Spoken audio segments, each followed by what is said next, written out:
Hey guys, here we are. Episode 2 of the Type 4 2-liter build from my friend 76 Westy. Put the whole short block together. Piston and cylinders came in the mail. I ordered push rod tubes, cylinder shims, oil pump. Those will be coming in the next couple days. I get the whole table here cleaned up. I got his Bosch alternator rebuilt. Really nice. Nice job. Guy right down the street, 150 bucks. Did a great job on it. So it's going to go back in the van. I organized the rest of the parts going back in. I got the flywheel parts, head bolts, fan bolts, the pressure relief valve, distributor drive. These are some little rubber bushings that go around alternator to keep dust out and to isolate. I think it's supposed to insulate part of it with a fan cover or something. And the miscellaneous other things, plate and stuff. I like to keep stuff as organized as I can. Every step of the way, when I'm done a certain step, I'll clean everything up, all the rags, all the dirt, all the cleaners, everything, all the tools I use, clean them all up, put them back in the toolbox, I know where they are. Organize everything left. Best way to do it. So I'll get to it, take it off the stand, and show you guys up close what's going on. So here's the short block all together. I used the Curdle T sealant on the case. I used that in my 1776. Worked great. All the rods in, got assembly lube. Give this a little turn, you guys can see the action.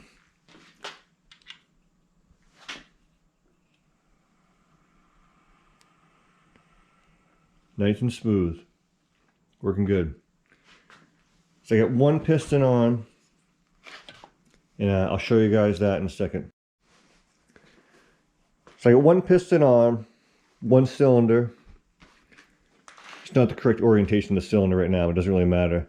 I get the wrist pin in, the connecting rod, and the first thing we'll do now, we're checking the deck height, and that is a relationship between the top of the cylinder, the top of the piston. I used a micrometer or a digital caliper, put the body on the piston, and then the slide goes down on top of the piston here, and I got 0.35 millimeters. Now, they're saying minimum deck height you want to have is 1 to 1.5 millimeters. On my heads that we have now, this contacts the head, and the head is flat and drops into combustion chamber. So to calculate the compression ratio, you can take the bore, which is 94, the stroke, 71. You take the cc volume of the dish in the piston. This one here is about 13. I checked it with a syringe with water. Put a flat piece of plexiglass over this with a hole. Right when the air bubble's gone, you check it on the syringe and see how much you get left. Did the same thing to the head. The head's about 55. So I'm looking at about 65 cc's. Put that in my compression ratio calculator you find online, and with a 1.35 deck height, which is, I'm going to put a 1 millimeter shim underneath the cylinders, which will pop this up 1 millimeter. The 3.5 I already have. With that, in the cc of the head and the dish of the piston, I'm coming up with a 7.6 to 1 compression ratio, which is a more modest compression ratio. You don't want too high of a compression ratio on a bus because of the heavy bus, more load, you're gonna need, and it's better to have a little lower compression ratio on a bus. So that's what I'm shooting for, like a 7.6 to 8 compression ratio. A little bit of fudge factor there. I mean, obviously, I'm not a professional engine builder. I'm not a machinist. I'm a woodworker, so That's about as close as I can get it, I think. So, so that's where I'm going for.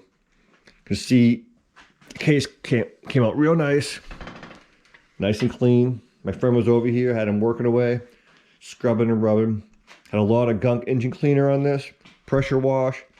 This case was very dirty. You saw in the first episode, that thing was horrendous. Here's a QLT in the back, oozing out. This stuff stays pliable, which is nice. It keeps a good seal. You don't want something that's going to get dried up rigid like a glue. So I also, in the past few days, I've cleaned all the cylinder tin up. So this is all the tin that was yellow in the engine before.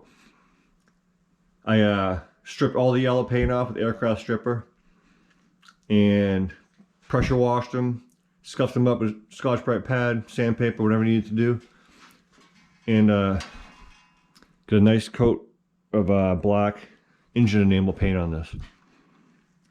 What I like to use is this stuff here.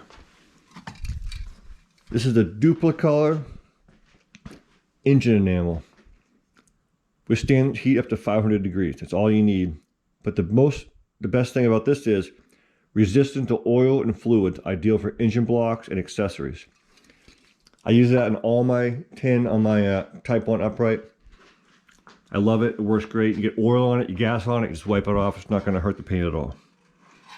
I'm going to do is finish the rest of the tin, scuff all this stuff that you'll see with Scotch-Brite pad, wipe it down, and maybe do 2 more thin coats on top of this and we'll call it good.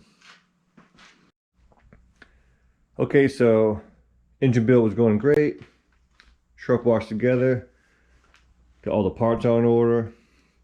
Ready to rock and roll. And then my buddy John came over the other day. I just finished cleaning these heads up. These are those heads that came off the engine. They were real nasty, completely fucking dirty. And John came over and he's like, yeah, check these heads out, man. They're all cleaned up, looking nice. You know, I just finished cleaning the thing, wiping it down. He's like, hey, is that a crack? And I said, where? We looked down. Sure enough, probably see that right there.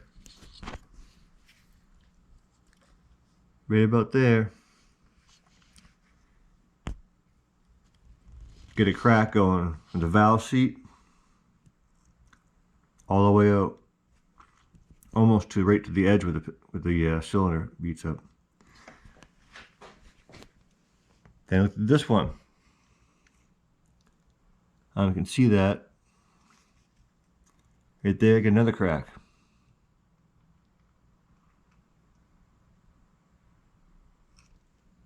This one's the worst. It's pretty big down in there.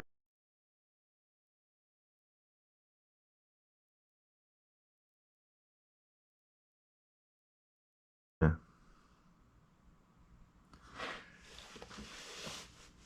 Then look at the other head. Same thing. Crack again. So now what? Shame too, because I did a lot of cleaning on these heads. This is like a couple days of cleaning on these heads. Anyways, now we need heads. So went on Saab and asked, posted up, what do you guys think of the heads that are available right now? And a bunch of guys chimed in and basically said a lot of stuff's junk. I mean, they're saying for my 1776, I got the stock Autolinea heads out of Brazil. Nice quality heads, $250, $260 a pair each, $250 each, so about $500 for a pair. Type 4 heads, you're looking almost $700 a head for the ones they're saying are junk. So there's a guy, Len Hoffman, who does amazing work on those heads out of the new castings. He used to rebuild the Type 4 stock heads. I guess he's not doing those anymore just because they're getting so old and the quality of them are degrading so much. So there's a wrench in our plan right now. So the next step now is try to find some heads, some quality heads to put on this baby. But so kind of sucks, but you gotta expect it with the age of the engine. I mean, these were rebuilt by JCS 25 years ago, so you know, I mean, these heads were built in the 70s, so you gotta expect them, you know, gonna have flaws, and that's how it happens. So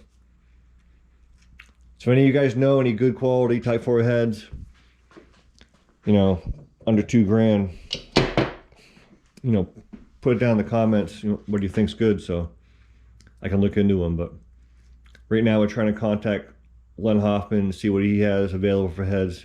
He has these heads he builds called the Blueprint Specials, and it's supposed to be really good. Basically takes a AMC head, rips all the stuff out of them, the valves, the seats, everything, and replaces them all with good quality parts. So that's what we're trying to go for right now. I'm not sure the availability of those, how long it's going to take, how much it's going to cost. So that's where we're at. So stay tuned. I'm going to get a video up, you know, when we figure it out, and go from there. Thanks for watching, guys. Like and subscribe if you like this content. Thank you.